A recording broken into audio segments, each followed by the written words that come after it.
भारतीय शतरंज की मास्टर पुरिया जहाज में बैठकर पाकिस्तान शतरंज के मुकाबले में शिरकत के लिए जाती हैं। पाकिस्तान पहुंचकर पुरिया रास्ते में जा रही थी। तब वो कुछ अमीर पाकिस्तानी बच्चों को चेस खेलते देखता है। वो उनके पास जाती है और लड़ाई के लिए कहती है। अब एक बच्चा आलिम चैलेंज को कबूल करता है। अब ये दोनों पीछा खेल रहे हैं। पुरिया जीतने वाली थी।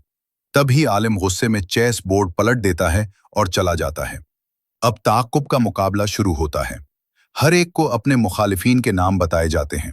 तभी बदकिस्मती से आलिम का नाम पुरिया के सामने आता है। पुरिया के पास अब बदला लेने का मौका है।